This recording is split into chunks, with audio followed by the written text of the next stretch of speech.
I feel like I've seen the top before. Is that a reuse? Did you use that for something else, or is that new? No, this is new.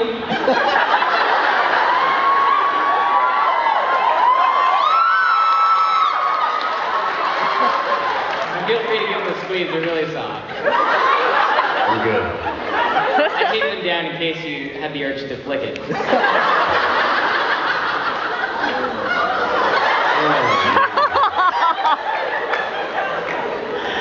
Oh my God.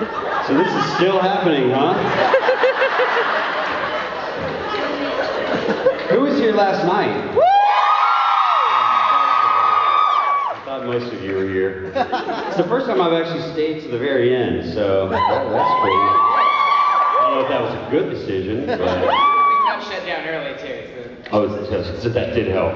Yeah. Otherwise, I probably wouldn't have made it much longer. Yeah, I think a lot of people seem more upbeat today, this morning. Why did we get shut down? What did you guys do? Too much fun. It means we did our jobs. Hyatt Regency. Hyatt Regency couldn't handle. I'm trying. Wow. All right. Okay, let's open up the floor. Hi. Hi. You just stay right there. I'm in swivels. Hi. Actually, this question is for Gil. What's it like being a prince? What? What's it like being a Disney prince? Clearly amazing.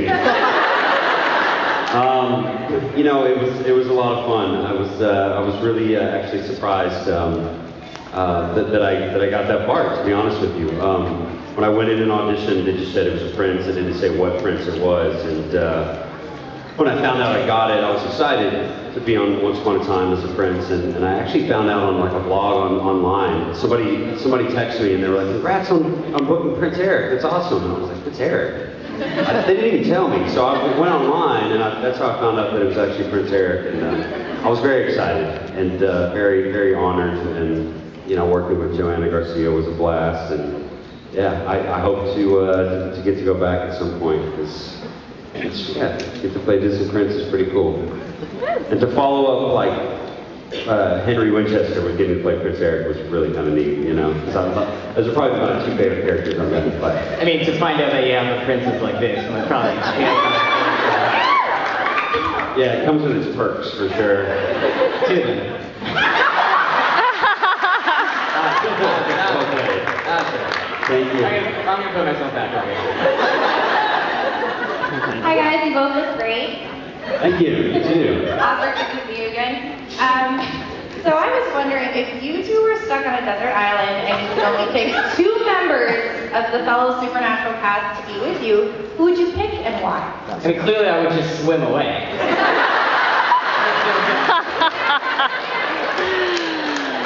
You're not Ariel in this scenario, I don't think. He's not Ariel, he's Osric. Okay.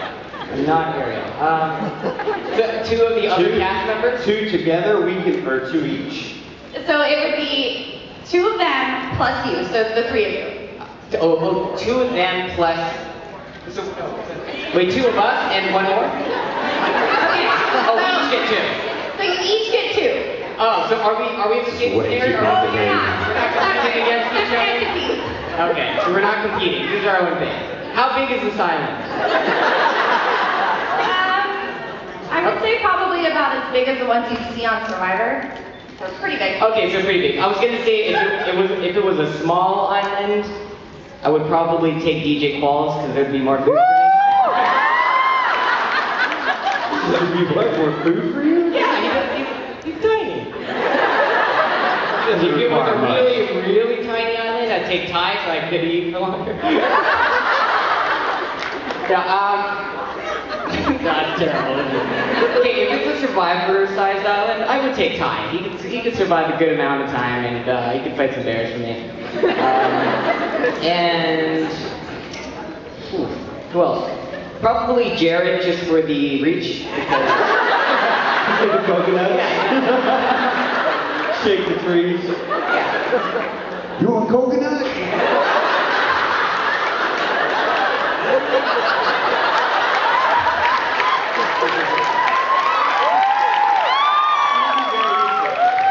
He could be useful. I'm looking around the room at the pictures on the wall. I'm trying to decide.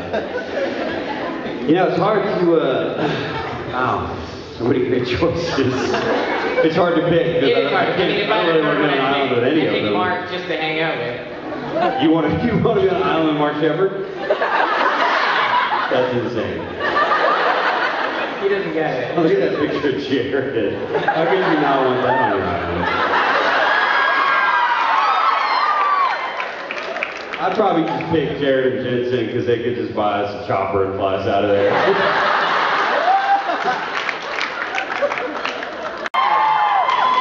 Super weird podcast. It's just a podcast in a world where any like conspiracies or suggestions is just taken at face value and they make it real. So someone, you know, if you can just imagine a bunch of tin hatters saying all these things, then in this world that's real. Great. I'm gonna check it out. All right. You're a fan of it, I assume.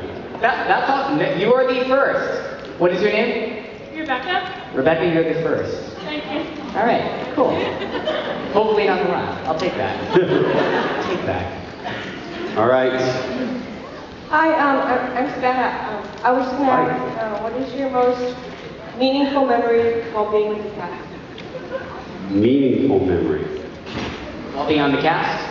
Meaningful memory being with the cast? Working on the show? On the show or Yes. here? Or Because of the show? On the show. On the show.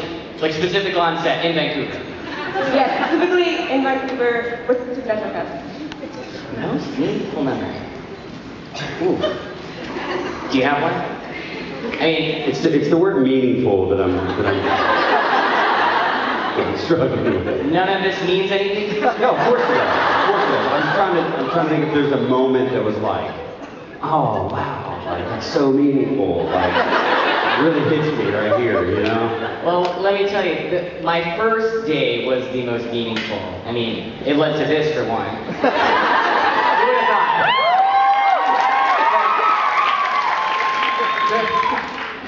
That's so weird. Yeah, actually, okay, so first day I met Jared, I worked with Jared, Jensen was off, and his wife was going into labor. And so like the last shot that we did with Jared, he was just like running off to see his baby for the first time.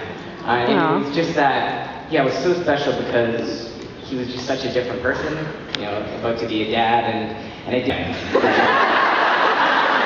It's true. It's true. He doesn't really have a whole lot of range. It is. It's not always the case that you are like the character that you play, but yeah, I don't have a lot of range, and no, yeah, Kevin really has a lot of the characteristics that I have. You know, he's been through so much. You know, the scared little workaholic kid into the brave little workaholic kid. Not Gadriel. Or Metatron.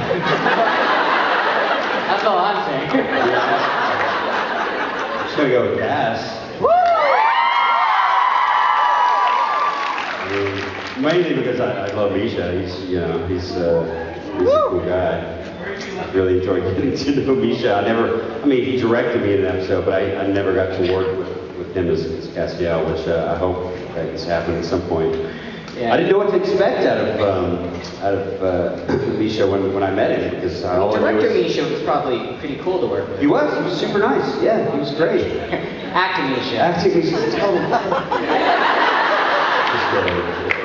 No, he was very nice, and my first day on set, I didn't know what to expect, and he came and found me, and made me feel very comfortable, because it was a year later that I shot my second episode, so a little bit of time had passed. But I swear to you, I walked on set, and half of the crew guys remembered my name and remembered me, and it was just like no time had passed at all, which was really cool. I didn't remember a lot of their names, but I made sure to remember them. You've learned it. It's been a long time. You've learned and forgotten and learned them again since. Pretty much. Yeah. It's a great little group. Experience on the show, so forgive me if you've heard either of these stories. I don't know which one I'm going to pick, but first or second day shooting, we were at the motel, and our characters run out of the motel and jump into the Impala and take off out of the parking lot, and And I was excited to be to get an Impala. My first car was actually a '62 Chevy Impala, so I love that car. Yeah, it was black with a red racing stripe, and red interior, and a huge back seat.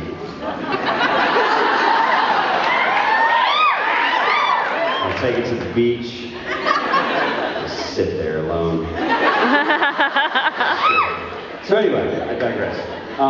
So we run out and we jump in the Impala, and Jensen's driving, and I'm riding shotgun. Jared's in the back seat. And we jump in, and I literally go to look for a seatbelt. There's no seatbelt in that car. Okay. And they back out, and Jensen just like floors it out of the parking lot, and we fly into the middle of the street, and I'm like holding on like shh. And we fly in the middle of the street, and Jensen does like a full 180 in the middle of the street. And like comes to a screeching halt. So I was like, and Jared's like, you need some new shorts? And they just start busting up laughing. I didn't know they had blocked the street off. Like, I thought it was an active street. There were cops in either end. So it was safe, but they didn't tell me. And there were no seatbelts in the car. It really wasn't safe. But Jensen is really good at driving that car, and he knew exactly what he was doing. So. And I did, in fact, need new shorts. We had to call wardrobe over some doubles. Sorry, I totally blanked out. I thought I heard Sebastian in the back, and my heart started racing. Oh my God. No, he goes for it. I'm telling you, He goes for it. you need to leave out that door. Yeah, they need you. This is not. Make sure you have an escape route. Oh, we might hump you? Yeah. But strike Mike. There's no mic in there. He's not going to know it's not a mermaid. That's what's... Strike Mike.